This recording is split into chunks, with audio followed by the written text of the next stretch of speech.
लोग एक टॉपिक करेंगे हाइड्रोजन, जो केमिस्ट्री क्लास 8 का टॉपिक है, ठीक है। आप लोग प्लीज ध्यान से सुनिएगा। इसमें हम लोग सबसे पहला जो करने वाले हैं वो है general properties of general methods of preparation. Hydrogen का प्रिपरेशन का कितना मेथड है, आप लोग हाइड्रोजन के बारे में बहुत अच्छे से जानते हैं कि हाइड्रोजन एक्चुअली होता क्या है। एक ऐसा एलिमेंट है जो कि ग्रुप 1 का या पीरियड 1 का सबसे पहला नंबर एलिमेंट जो हाइड्रोजन कहलाता है और सबसे हल्का होता है, प्लस इंफ्लेमेशन भी होता है बहुत ज्यादा, ठीक है, ये ध्यान रखिएगा। तो जनरल मेथड्स ऑफ प्रिपरेशन इसका हम लोग देखने वाले हैं, फिर उसके बाद हम लोग लैबोरेटरिकल प्रिपरेशन देखेंगे, फिर उसके बाद इंडस्ट्रियल प्रिपरेशन देखेंगे। तो हम लोग यहाँ पे देखते हैं कि जनरल मेथड ऑफ प्रिपरेशन में क्या क्या होता है। उससे पहले आपको ये जानना पड़ेगा कुछ टर्म, ये रिएक्टिविटी सीरीज है। इस रिएक्टिविटी सीरीज को आप कैसे याद रखेंगे, ध्यान से सुनिएगा। के से केदार, नाथ का माली आलू जरा फीका पकाता है। जब हम लोग पढ़ते थे उस टाइम में भी हम लोग का ट्रिक यही हुआ करता था और आज भी ये ट्रिक कंटिन्यू है। बहुत सारे टीचर्स का अपना अपना खुद का एक ट्रिक है, कोई दिक्कत नहीं बच्चे, आप अपने मन से कुछ आपको ट्रिक पसंद है जो कि आप चाह रहे हैं कि एक अच्छा सा ट्रिक आपका खुद का हो, तो आप यहाँ पे मॉडिफिकेशन कर सकते हैं, कोई दिक्कत वाली बात नहीं है। हम आपको ये बताना पसंद करेंगे के फॉर केदार, नाथ का माली आलू जरा फीका पकाता है। तो ये ट्रिक ये हो गया कि जब अप साइड से डाउन साइड आप जाएंगे तो रिएक्टिविटी सीरीज में ये कहलाता है रिएक्टिविटी सीरीज या रिएक्टिविटी चार्ट। तो रिएक्टिविटी सीरीज में जितने भी एलिमेंट हैं ये कुछ इस टाइप के एलिमेंट हैं जो कि कंटिन्यूअस रिएक्टिव होते हुए आपको दिख जाएंगे। इसमें और भी है, लिथियम भी आता है, एक दो एलिमेंट और भी है, पर उसको आप नेग्लिजिबल मान के चलिए, आपकी क्लास 10th तक आपको इतना ही जरूरी है। ये एक दो 19-20 हट सकता है, ये जुड़ सकता है, ये आप ध्यान रखिएगा। सबसे पहले आपको ये ध्यान रखना है कि रिएक्टिविटी सीरीज में जैसे जैसे हम लोग नीचे जाएंगे रिएक्शन जो होता है वो स्लो होते जाता है। बोले तो रिएक्शन उतना तगड़ा नहीं होता है। तगड़ा कहने का किस सेंस में सर, मान के चलिए कि हमसे कोई ज्यादा दमदार है, अगर हमसे ज्यादा दमदार, ऑब्वियस बात है ही यार, तो अगर हमसे ज्यादा दमदार है तो हमसे तो वो जीत लेगा लड़ाई करने के लड़ाई में, ऑब्वियस सी बात है। अगर हमसे वो कमजोर है, जो भी एक दो आदमी कमजोर है, जैसे मान के चलिए आप मच्छर को, या हम मच्छर को मारते हैं तो मच्छर हमसे कमजोर है तो हम मारते हैं तो वो मर जाता है, ये खत्म हो जाता है ऑन द स्पॉट। अगर एक बार आपका हाथ का चोट लग गया तो ऑन द स्पॉट खत्म हो जाता है, पर वो चीज इंसान में लागू नहीं होता है। इंसान लड़ता है तो तुरंत खत्म नहीं होता, कुछ क्राइटेरिया होता है, कुछ पार्ट्स होता है, यहाँ पे आप मारेंगे, यहाँ पे देंगे, इस चेस्ट वाला एरिया में, डायफ्राम वाला एरिया में लगेगा तो ही एक बार में खत्म होगा, वरना ऐसे नहीं खत्म होगा, ठीक है। तो आप यहाँ ध्यान रखेंगे कि ये रिएक्टिविटी सीरीज है, ये सबसे ज्यादा दमदार एलिमेंट है। ये समझिए कि काफी ज्यादा दमदार है, ये इतना दमदार है कि इसको आप हवा, पानी, बर्फ कहीं पे भी छोड़ दीजिए ये रिएक्शन कर लेता है। पर ये क्राइटेरिया इधर नीचे वाले एलिमेंट के साथ नहीं है। बहुत करेगा तो सोडियम तक वो क्राइटेरिया फुलफिल होता है, वो भी बहुत कम। पोटेशियम तो और भी ज्यादा रिएक्टिव है, बहुत ज्यादा रिएक्टिव है, इतना ज्यादा रिएक्टिव है कि जब यहाँ पे जैसे सोडियम है ना वाटर के साथ, तो पोटेशियम अगर वाटर के साथ रिएक्शन करेगा तो H2 गैस रिलीज होता है। ये आप ध्यान से सुनिएगा। तो आप ट्रिक एक बार हम फिर से ओवरऑल कंक्लूजन दे दें कि हम आपको बताना क्या चाहते थे। हम आपको ये चार्ट स्टार्ट करने से पहले हम आपको ये चार्ट समझाना चाहते थे। ये चार्ट में आपको हम ये बताना चाहते थे कि इसका ट्रिक याद करने का क्या है। तो एक बार हम रिपीट कर दें, केदारनाथ का माली आलू जरा फीका पकाता है, ठीक है। उसके बाद हाई कोर्ट है आपका, तो वो आप सेट कर लीजिएगा। 8 क्लास में 3 ही है, एक दो जगह थोड़ा इंक्रीज हो जाता है, जैसे कि हाई कोर्ट है आपका, तो AG AU भी आता है पर आप AG तक मान के चलिए। तो हाई H कोर्ट C से कोर्ट कॉपर है HG आपका, आप डबल AP, तो एक A आप लेके चलिए AG, ठीक है। अब ध्यान रखिएगा, तो इस पर हम ज्यादा टाइम नहीं लगाएंगे क्योंकि हमारा ये टॉपिक है ऑलरेडी, वीडियो ज्यादा लंबा हो जाएगा। आपको ये समझना है कि जनरल प्रॉपर्टी बोल दे रहे हैं, sorry for that. General method of preparation में 2-3 मेथड, जैसे 1 2 3 4 मेथड यहाँ पे हम डिस्कस करने वाले हैं। तो यहाँ पे हम आपको क्या बोल रहे हैं कि अभी हम थोड़ा देर पहले आपको समझाया कि ये इतना ज्यादा रिएक्टिव है कि कोल्ड वाटर के साथ भी रिएक्शन कर लेता है। आप समझिए, ये इतना ज्यादा रिएक्टिव है, ये दोनों एलिमेंट इतना ज्यादा रिएक्टिव है कि कोल्ड वाटर के साथ, अब आप समझ रहे हैं कि कोल्ड वाटर मतलब क्या होता है बच्चे। कोल्ड वाटर कहने का मतलब क्या, बर्फ के साथ। आइस क्यूब आप लिए, फ्रिज से निकाले, उस जगह पे एक सोडियम नहीं तो पोटेशियम छोड़ दिए, जैसे आप छोड़ेंगे तुरंत रिएक्शन कर लेगा। ये इतना हाईली रिएक्टिव होता है। आप एक उस पोटेशियम को खरीद के लाइए, पानी के अंदर फेंक दीजिए, ब्लास्ट कर जाएगा, इतना ज्यादा हाईली रिएक्टिव होता है। आप देखिएगा अब क्या हुआ कि सोडियम को, ये एक मेटल लिया गया सोडियम, या आप यहाँ पे पोटेशियम भी रख सकते हैं। हम यहाँ पे एग्जांपल करेंगे, 1 मिनट हम टेस्टर ले लेते हैं। हाँ, तो आप जब यहाँ पे हम सोडियम को रख के कर रहे हैं, ठीक है, उसके बाद हम आपको पोटेशियम में भी समझा देंगे। यहाँ सोडियम जब रखा गया तो ये इस जगह है H2O, समझिएगा कैसे रिएक्शन होता है। सोडियम प्लस H2O को हम लोग क्या लिख सकते हैं, OH, H2O लिख सकते हैं।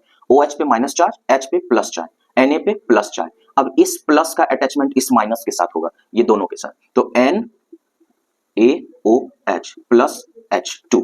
तो सर एक H था तो 2H कैसे निकल गया, तो आप जब बैलेंस करेंगे ना तो वो हो जाएगा। जैसे यहाँ पे 2H और एक ऑक्सीजन, और यहाँ 2H है तो Na ओ एच, तो यहाँ 2 एच और 1 एच यहाँ पे भी है, तो यहाँ पे जब आप बैलेंस करेंगे ना तो फिर वो बैलेंसिंग आप देख लीजिएगा, ठीक है। आप इस चीज को आगे अपने आप देख लीजिएगा, ओके। 4 या 2 जो भी ऐड होगा वो आप अपने हिसाब से कर लीजिएगा, हम उसमें ज्यादा टाइम वेस्ट नहीं करेंगे क्योंकि बैलेंसिंग का वीडियो ऑलरेडी डाल चुके हैं। अब क्या हुआ, सोडियम का जब वाटर के साथ रिएक्शन हुआ, आप देख सकते हैं कैसे हुआ है, H2O को आप ऐसे लिख सकते हैं H2 और ये सिंगल बॉन्ड से OH जुटा हुआ है इस H के साथ। अब क्या हुआ कि जब ये रिएक्शन हुआ तो यहाँ पे H2 रिलीज हुआ, ये एरो रिप्रेजेंट करता है कि रिलीज हो रहा है, और अगर ये एरो डाउनवर्ड होता तो इसका मतलब सेटल डाउन हो रहा है। जैसे कि बालू और पानी को जब आप मिक्स करेंगे ना, when we mix sand and water then sand will deposit downward, so we can show that deposited sand by this arrow, downward arrow, that means that sand is deposited downward, okay. And if sand will if gas is going upward means we are showing with this arrow means gas is going upward, hydrogen gas is going upward, okay. Now come to next point, that these are the two metals which are very reactive, very reactive, and if it is very reactive then they react with cold water also, okay. What is here cold water, sir? Ice cube you can take, or below 1 or 2 degree below ice cube you can take, और cold water you can take. जब समझो कि जमने वाला पानी, जमा नहीं है बस जमने वाला था तो ठंडा पानी ऐसा समझ, ठीक है। अब आइए स्ट्रीम, भाप से रिएक्शन करने वाला, बर्फ से तो नहीं कर सकता पर भाप से जरूर कर सकता है, बोले तो एयर के अंदर जरूर रिएक्शन कर सकता है स्ट्रीम, ओके, गैसेस के अंदर। अब देखिए तो ये कौन सा मेटल हो सकता है सर, जैसे इसके अंदर था ना पोटेशियम, सोडियम, कैल्शियम, सर आप तो 2 ही मेटल बोले, कैल्शियम भी ऐड कर दे रहे हैं, तो इस केस में कैल्शियम इतना मजबूत हो जाता है, मतलब कि एक तरह से अगर हम आपको बताएं तो कैल्शियम भी ठीक ठाक है, उतना ज्यादा नहीं है पोटेशियम इतना, पर ठीक ठाक है, चल जाता है, थोड़ा बहुत रिएक्शन कर लेता है, और थोड़ा बहुत कर लेता है तो H2 गैस भी निकाल लेता है। भाई हमको तो मकसद है H2 गैस निकालना, क्योंकि आप देखिए general method of preparation hydrogen कैसे बना सकते हैं, तो H2 गैस निकालना है, तो कैल्शियम भी रिएक्शन कर लेता है, जो कि आपके बुक में मेंशन किया हुआ है, तुम भी आपको उस तरह से बता रहे होगे, और जो कि सही भी है। तो आइए स्ट्रीम से रिएक्शन करना, बोले तो स्ट्रीम से रिएक्शन कर रहा है, इसका क्या मतलब है सर, भाप से रिएक्शन कर रहा है, तो कौन कौन है, मैग्नीशियम, जिंक, एल्युमिनियम, आयरन। अब देखिए मैग्नीशियम, जिंक, एल्युमिनियम, आयरन, इसका मतलब यहां से लेके यहां तक का, मतलब कि ऊपर का 3 एलिमेंट क्या करेगा, कोल्ड वाटर से करेगा, ये क्या करेगा, स्ट्रीम से करेगा रिएक्शन, ठीक है। कहां तक, पीवी नहीं, ये Fe तक, ओके। आइए तो अब ये reacts reversibly with stream. Iron का एक नेचर ये होता है कि जब ये वाटर के साथ रिएक्शन करता है तो Fe3O4 बनाता है और प्लस हाइड्रोजन गैस रिलीज कराता है, बट इस केस में क्या होता है, ये फिर भी अभी रिएक्टिव है, ये स्टेबल नहीं हुआ, ये तो स्टेबल हो गया, NaOH बन के ना, कैसे स्टेबल हो गया सर, ये आप कैसे जान गए कि स्टेबल हो गया, देखिए ना यहाँ पे प्लस माइनस, तो सर यहाँ पे भी तो है, यहाँ पे Fe के पास प्लस है और ऑक्सीजन के पास माइनस है, तो यहाँ स्टेबल नहीं है, नहीं, क्योंकि यहाँ 3 और 4 का चक्कर है, तो ये इसके साथ रिएक्शन करते रहता है, मतलब ये रिवर्सिबल होते रहता है। जंक लगता है, आप देख जानते हैं जंक लगता है, तो जंक तो फिर भी, रस्ट तो एक ऐसा प्रोसेस है कि फाइनली आपको दिख जाएगा कि फाइनल हो गया, उल्टा नहीं होता है, जंक लग गया मतलब लग गया, वापस नहीं जाएगा, बट इस केस में हाइड्रोजन जब गैस निकालना होता है उस रिएक्शन के केस में ये रिवर्स होते जाता है, ये ध्यान रखिएगा, ये उल्टा रिवर्स होते जाता है, तो ये आयरन के पास ही एक प्रॉपर्टी है कि वो रिवर्सिबल रिएक्शन भी कर सकता है जब ये वाटर के साथ रिएक्शन करता है, okay.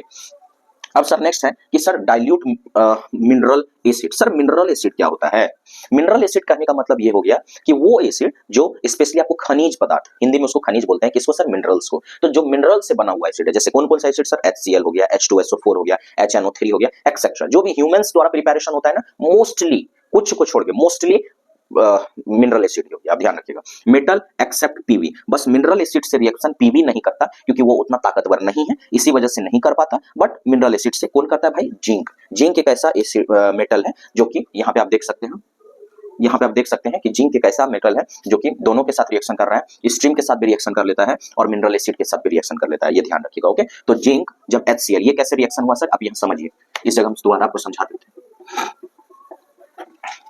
Sir, zinc plus HCl, ये रिएक्शन कैसे होगा सर, तो H के पास क्या चार्ज, प्लस चार्ज, Cl के पास माइनस चार्ज, जिंक के पास 2 प्लस चार्ज, आप याद करिए क्लास 7 में क्रिस क्रॉस पढ़े थे, जिंक के पास 2 प्लस, Cl के पास -1, तो ऑब्वियस बात है प्लस प्लस में तो अटैचमेंट होता नहीं है, प्लस और माइनस के अंदर अटैचमेंट होता है, तो प्लस ये इस तरह से क्रिस क्रॉस करेंगे तो 2 प्लस यहाँ 1 माइनस यहाँ, तो ये कुछ इस टाइप से हो जाएगा ZnCl2, ये ध्यान रखिएगा, ओके। ये प्रोसेस था, ये रिएक्शन कंप्लीट होने का, तो Zn plus HCl gives ZnCl2 plus H2 gas, ठीक है, ये याद रखिएगा। नेक्स्ट टोटल हम लोग 3 स्टेप पढ़ चुके हैं, कोल्ड वाटर के साथ रिएक्शन करवा दिए, आप देख सकते हैं यहाँ पे आपको क्या किया, स्टीम के साथ रिएक्शन करवा दिए, दूसरा डाइल्यूट मिनरल एसिड के साथ रिएक्शन करवा दिए, मिनरल एसिड आप कुछ भी ले सकते हैं, HCl भी ले सकते हैं, H2SO4 भी ले सकते हैं, अगर आप यहाँ पे H2SO4 रखेंगे ZnSO4 बनेगा, ये ध्यान रखिएगा, और हाइड्रोजन तो रिलीज होना ही है क्योंकि हमारा मेन मकसद ये हाइड्रोजन निकालना, ठीक है, ओके। अब यहाँ पे zinc hot concentrated, sir action of hot concentrated alkalis, sir सबसे पहले आपको तो ये जानना होगा कि अल्कलीज होता क्या है, तो अल्कलीज कहने का मतलब अगर हम यहाँ लिख दें आपको, तो आप इस चीज को ध्यान रखिएगा बच्चे, alkalis water soluble basis. Water soluble basis को हम लोग अल्कलीस बोलते हैं। जब बेस को पानी में मिला दिया जाए, जैसे चीनी है, चीनी को पानी में मिला दिया जाए तो शरबत बोलते हैं, तो उसी तरह बेस को जब पानी में मिला दिया जाएगा तो उसको अल्कलीस बोलते हैं। अब आइए, तो ये हो गया, चाहे आप बेस NaOH ले लें, चाहे KOH ले लें, कुछ भी ले लें, वाटर सॉल्युबल बेसिस अल्कलीस कहलाता है। तो कंसंट्रेटेड का क्या मतलब हुआ सर? दो टर्म आप अपनी जिंदगी में केमिस्ट्री में पढ़ेंगे, ये भी हम आपको बता दें। एक टर्म आप पढ़ेंगे कंसंट्रेटेड, दूसरा टर्म पढ़ेंगे आप डाइल्यूट। कंसंट्रेटेड का मतलब ये हो गया कि जितना जरूरत है उतना अमाउंट में पानी मिलाया गया, how much required that much water we have added. Sir dilute का मतलब क्या होता है? डाइल्यूट, कहीं पे अगर आपको किसी भी एलिमेंट के पहले DIL लिखा हुआ, इसका मतलब है कि वो डाइल्यूट है। डाइल्यूट है इसका मतलब पानी उसके पास अथाह है। जैसे मान के चलिए आटा में आप उतना ही पानी डालते हैं जितना आपको आसानी से रोटी बन पाए। ज्यादा गीला हो जाता है तो रोटी नहीं बनता है, वो चिथुआ नाम का आता है, आप जानते होंगे, अपने शब्द में चिथुआ ही बोलते हैं उसको, तो वो बन जाता है अगर आपको ज्यादा गीला कर देंगे तो। ठीक है, तो वही शरबत जैसा वो नहीं करते हम लोग, तो वो हो गया डाइल्यूट, मतलब पानी बहुत ज्यादा दे दिए, बस स्लरी जैसा हो गया। ठीक है, अब कंसंट्रेटेड कहने का मतलब रोटी बनाने में जो आप पानी इस्तेमाल करते हैं आटा के अंदर, जितना आटा है जितना में रोटी बन जाए उतना ही पानी, दैट इज कॉल्ड। तो how much required quantity water we are using, that is concentrated. And if we are using more than required, जितना चाहिए था, भाई ज्यादा तो इसलिए मिला है क्योंकि चाहिए ही था इसीलिए ज्यादा मिला है, बट कभी कभी ये होता है कि बहुत ज्यादा चाहिए, जैसे कि कभी आपको चौथा खाने का मन करेगा, चितुआ जिसको बोलते हैं, तो उसमें आपको पानी ज्यादा मिलाना पड़ेगा। चाहिए तो आपको कम ही पानी रोटी बनाने के लिए, बट चितुआ खाने का आपका मन है तो उसमें ज्यादा पानी चाहिए, तो सेम वही चीज हो गया रिक्वायरमेंट हिसाब से। अगर आपको डाइल्यूट करना है तो आप ज्यादा पानी मिलाएं तो वो डाइल्यूट कहलाएगा, जरूरत हिसाब से मिलाएंगे तो वो कंसंट्रेटेड कहलाएगा। ठीक है, आप ये चीज ध्यान रखिएगा। तो यही हो गया।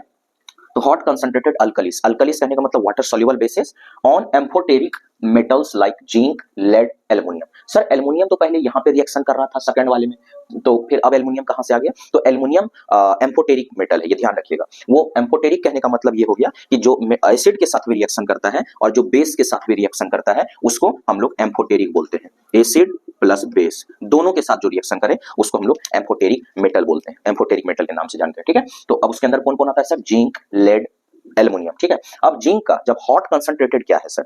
हॉट कंसंट्रेटेड सॉल्यूशन है, उसको जब वाटर सॉल्युबल बेसिस के साथ मिलाया गया, NaOH, सोडियम हाइड्रोक्साइड, सोडियम और OH के बारे में आप जानते हैं कि OH को हाइड्रोक्साइड बोला जाता है, तो सोडियम हाइड्रोक्साइड जब इसको रिएक्शन करवाया गया तो ये बनाया कुछ इस टाइप का Na2ZNO2, तो Na2 प्लस ZNO2 माइनस। ठीक है, तो अब यहाँ पे क्या हुआ तो आपका कि ये बन गया सोडियम जिंकेट, इसको नाम बोलते हैं सोडियम जिंकेट। बहुत ध्यान से रखिएगा, ये रिएक्शन काफी ज्यादा इंपॉर्टेंट आगे भी आने वाला है। तो यहाँ पे भी आपको हाइड्रोजन गैस रिलीज हुआ। तो कहने का मतलब अगर आपको कोई भी टॉपिक में दिक्कत होगा, सॉरी कोई भी पॉइंट्स में दिक्कत होगा तो हमको बिल्कुल समझा कमेंट सेक्शन में कीजिएगा, हम तुरंत आपको जब भी देखेंगे तुरंत जवाब देने का प्रयास करेंगे। ओके, ये यहाँ पे अगर आपको कुछ भी नहीं समझ में आया हो तो आप ये बताइएगा। ये लेक्चर नंबर 1 था हाइड्रोजन का, अब कोशिश कर रहे हैं कि कंटिन्यूअस हम लेक्चर डालेंगे बच्चे। तो ये 1 नंबर का था, मतलब जनरल प्रॉपर्टीज था। अब हम आपको मे बी हो सके तो इंडस्ट्रियल, नहीं तो फिर आप जो है सेकंड वाला जो प्रोसेस था तो उसमें वो हम डालने का प्रयास करेंगे। Okay, thank you.